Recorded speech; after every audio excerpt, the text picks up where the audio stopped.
उबलते हुए पानी में 7 अंडे डालकर ऐसी शानदार रेसिपी बनाएंगे जो बड़े बड़े होटलों में बहुत महंगी मिलती है, लेकिन घर पे आप इसे बहुत ही आसानी से, सस्ते में और साफ सुथरे तरीके से बना सकते हैं। ये रेसिपी बच्चों की तो फेवरेट होती ही है, लेकिन बड़े भी इसे बहुत शौक से खाते हैं। अब यहाँ सबसे पहले अंडों की बात करते हैं। अंडे हमेशा फ्रिज से निकाल कर पहले थोड़ी देर रूम टेम्परेचर पे जरूर रखा करें, क्योंकि जब ठंडा अंडा उबले हुए पानी में जाता है तो इसका छिलका फट जाता है और सारा अंडा वेस्ट हो जाता है। अब अंडों को उबलते हुए पानी में डालने के बाद 10 से 12 मिनट का वक्त देंगे ताकि अंडे फुल बॉयल हो जाएं, और जब अंडे बॉयल हो जाएं तो इन्हें फौरन ठंडे पानी में डाल दें। बर्फ वाले पानी में डालें तो फिर ये ज्यादा बेहतर तरीके से इनका छिलका ऊपर से उतर जाएगा। इसके 2 फायदे होते हैं। एक तो ये कि अंडों का छिलका बहुत आसानी से उतर जाता है, और दूसरा जर्दी के गिर्द वो सब्ज रंग की लकीर नहीं आती जो ओवर बॉयल होने पर आती है और दिखने में अच्छी नहीं लगती। अंडों को छील लेंगे और फिर इन्हें ग्रेट कर लेंगे। अब यहाँ पे बहुत से लोग ये सोचते हैं कि काटें या ग्रेट करें। काटने से साइज एक जैसा नहीं रहता, कुछ टुकड़े बड़े होते हैं और कुछ छोटे, लेकिन ग्रेट करने से जो टेक्सचर आता है वो बिल्कुल एक जैसा बारीक और यकसा रहता है, और बाद में इनके बॉल्स बनाते वक्त मटेरियल अच्छे से बाइंड हो जाता है। इसलिए ग्रेट करना ही बेहतर ऑप्शन है। और आप जल्दी से वीडियो को लाइक कर दें और अपने फ्रेंड्स एंड रिलेटिव्स के साथ शेयर भी करें ताकि वो इस शानदार रेसिपी को ट्राई कर सकें। और कमेंट करके ये जरूर बताएं कि आप मेरी ये रेसिपी किस सिटी या कंट्री से देख रहे हैं, ताकि मैं आपका शुक्रिया अदा कर सकूं। अंडों को ग्रेट करने के बाद इसमें एक बड़े साइज का प्याज बारीक काट कर डालेंगे। साथ ही पुदीना, धनिया और हरी मिर्च भी बारीक चॉप करके डालनी है। अच्छा, यहाँ पुदीना सिर्फ हम टेस्ट के लिए नहीं डाल रहे, बल्कि कुछ लोगों को बॉयल एग की स्मेल अच्छी नहीं लगती, तो पुदीना उसे बिल्कुल खत्म कर देता है, इसलिए पुदीना जरूर डालें, स्किप मत कीजिएगा। अगर आप इनमें मजीद सब्जियां डालना चाहते हैं तो वो भी डाल सकते हैं, जैसे शिमला मिर्च, गाजर, बंद गोभी। हाँ, लेकिन आपने सारी सब्जियां बहुत बारीक काटनी है। सब्जियों को अगर मोटा काटेंगे तो बॉल्स बनाते वक्त टूटेंगे और कोटिंग भी सही से नहीं होगी। और गाजर डालने का एक फायदा ये भी होगा कि अंदर से हल्की सी नेचुरल मिठास आएगी जो बच्चों को बहुत पसंद आती है। अब इनमें मसाले डालेंगे, जिनमें 1 टीस्पून नमक, हाफ टी स्पून कुटी हुई लाल मिर्च, हाफ टी स्पून जीरा पाउडर जाएगा, हाफ टी स्पून धनिया powder, half tea spoon black pepper,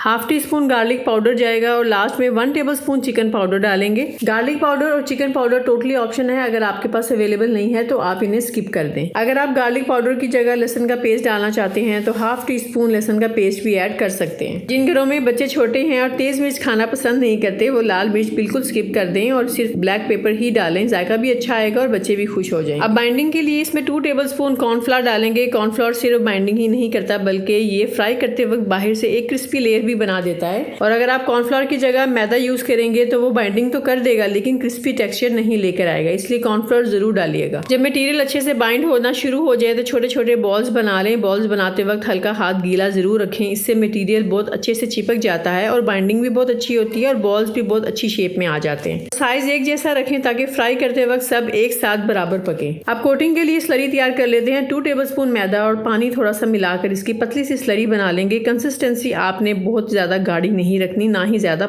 मोटी स्लरी होगी तो पकने में टाइम लेगी, और पतली स्लरी से ब्रेड क्रम्स टिकेंगे ही नहीं। अब बॉल्स को पहले स्लरी में डिप करेंगे और फिर ब्रेड क्रम्स लगाएंगे, और ये प्रोसेस 2 बार करेंगे क्योंकि हमने डबल कोटिंग करनी है। आप चाहें तो सिंगल कोटिंग भी कर सकते हैं, लेकिन डबल कोटिंग से इनकी लुक बहुत जबरदस्त आती है और साथ ही बहुत ज्यादा क्रिस्पी भी बनते हैं। अच्छा, ब्रेड क्रम्स लगाने के बाद इस पॉइंट पे आप इन बॉल्स को फ्रीज भी कर सकते हैं। फ्रीजर में 2 से 3 हफ्ते तक इनको स्टोर किया जा सकता है। और जब भी आपके घर अचानक से मेहमान आए तो आपने बस डिफ्रॉस्ट किए बगैर गर्म ऑयल में आपने इनको फ्राई कर लेना है। मीडियम फ्लेम पे इन्हें फ्राई कीजिएगा, अंदर से बहुत अच्छे सॉफ्ट और ऊपर से क्रिस्पी बनेंगे। इन्हें फ्राई करने के लिए मीडियम फ्लेम पर ऑयल गर्म करेंगे। ऑयल का टेम्परेचर चेक करने का बहुत आसान तरीका यह है कि लकड़ी का चम्मच ऑयल में डालें। अगर इसके गिर्द छोटे छोटे बुलबुले बनेंगे तो इसका मतलब ऑयल बिल्कुल तैयार है। बॉल्स को अगर हम ज्यादा गर्म ऑयल में डालेंगे तो ये ऊपर से जल जाएंगे और अंदर से टेस्ट बिल्कुल भी अच्छा नहीं आएगा। और बिल्कुल ठंडे ऑयल में अगर हमने इनको डाला तो फिर इनके ऊपर से ब्रेड क्रम्स जो है वो ऑयल सक कर देंगे और साथ ही बहुत ही ज्यादा ऑयली हो जाएंगे। इसलिए मीडियम फ्लेम ही बेस्ट रहता है। साथ साथ इनकी साइड चेंज करते रहें ताकि सभी तरफ से गोल्डन ब्राउन कलर आ जाए। और एक साथ ही सारे बॉल्स ना डाल दें। पैन में जगह हो तो ऑयल का टेम्परेचर बरकरार रहता है,